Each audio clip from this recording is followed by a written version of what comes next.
This is Optimal Living Daily, episode 2468, Perfectly Imperfect, by Shana Olmstead of shanaolmstead.com.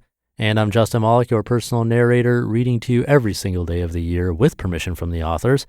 Kind of like an audiobook, but kind of not. It's a lot shorter than an audiobook, and I bring you one article every day of the year. And this is one of a few shows where we do that. Search for Optimal Living Daily wherever you're hearing this to find all of our shows. And with that, let's get right to it as we optimize your life. Perfectly Imperfect, by Shana Olmstead of shanaolmstead.com. I recently had a moment of misalignment with my higher self. I was going on vacation and parking at my best friend's house, who lives close to the airport, for convenience. The day of our trip, I was sick, which makes me very cranky. It was early. I had not slept well, partly because of being sick. We had time pressure to make it to the airport on time. It was pouring down rain, which just makes all of it more annoying, and I was having issues with the Uber app for some reason. I was only just a little tiny bit cranky with my kids and my friend as we got to her house and were transitioning into the Uber. We were going to Maui to have an amazing time, and I was still caught up in a moment of crankiness. I'd done all the things to feel better. I meditated in the morning. I listened to things that made me feel good in the car on the way there. I visualized everything going well. I asked for help from the universe to feel good and at peace. And still, I was a little cranky for 5 minutes between getting to my friend's house and getting all of our stuff into an Uber to get to the airport. That wasn't the worst part, though. When I'm not feeling well, my brain, like everyone else's, has a hard time staying positive.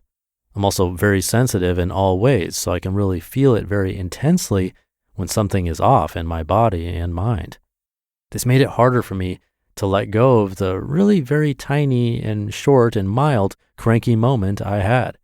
I was judging myself and questioning why I wasn't able to be more mindful in that moment. I was conscious of this train of thought and doing my best to shift it, but still it was there behind the scenes saying, "Why were you so irritable? And you are better than that." I have a view of myself as spiritual and calm and loving and always mindful. While I know rationally that I'm also a human being working through stuff like we all are, I have a hard time letting go of times when I don't feel I am being my best self. I've made it through so many hard things in my life, and I know that overall I'm a lovely person. All of this is true, and at the same time, I am flawed and a perfectly imperfect human just like all of us. I'm working on embracing and loving all of the parts of myself, even the parts that aren't perfect and magical and sparkly and zen all the time. Everything is here to help me grow, and this moment helped me to know that I want to continue working all the time on mindfulness and non-reactivity.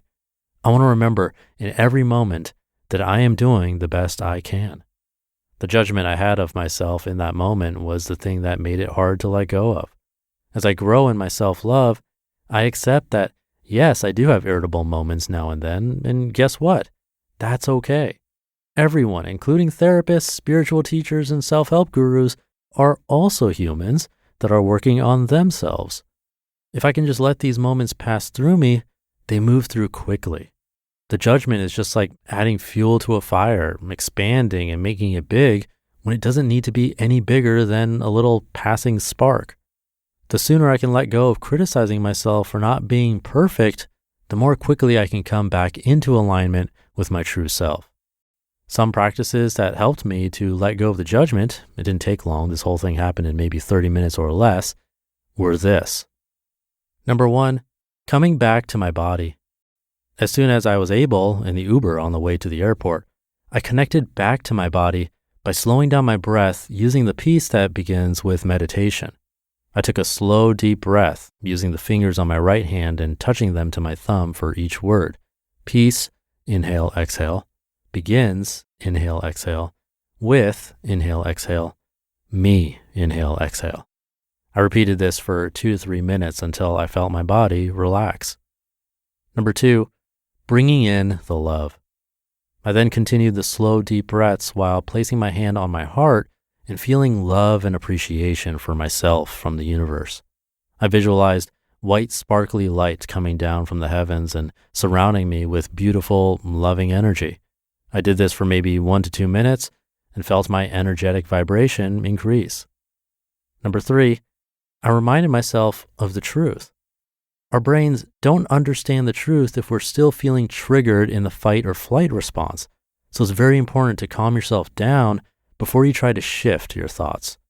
Once my body was feeling great, I introduced more truthful thoughts again, like, you're doing the best you can, there are no mistakes, and everything is happening in divine order, and you are a being of light surrounded by the loving energy of the universe. And number 4, I remembered to laugh at myself. I usually am great at laughing at things like this. None of this is serious. What a cute little silly human person I am thinking this is a big deal.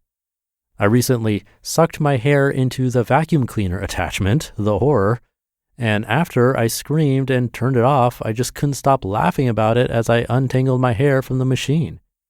When I can remember to lighten up, I can feel into the light of remembering that all there is love and light and energy, and that there is no reason to worry about anything ever. I hope any of this is helpful for you. You are a lovely human learning and growing. There are no mistakes. It is all helping you to evolve. The more quickly you can let go of your self-judgment when you have an unaligned moment, the sooner you can get back to feeling good. You just listened to the post titled Perfectly Imperfect by Shana Olmstead of shanaolmstead.com. And thank you to Shana, a nice reminder in there. She said, everyone, including therapists, spiritual teachers, and self-help gurus, are also humans that are working on themselves.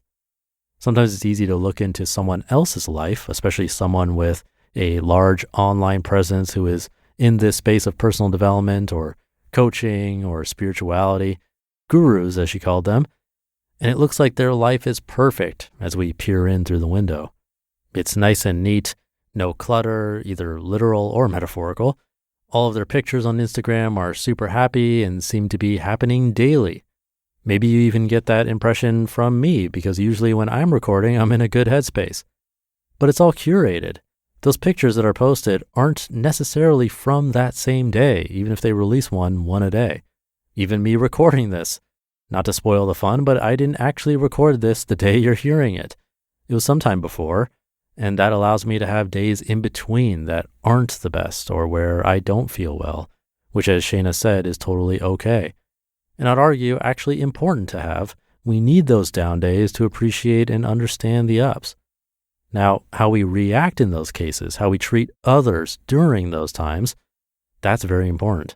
Because if we disrespect those that we care about just because we're having an off day, well, that's going to give them a bad day as well, and then the cycle continues.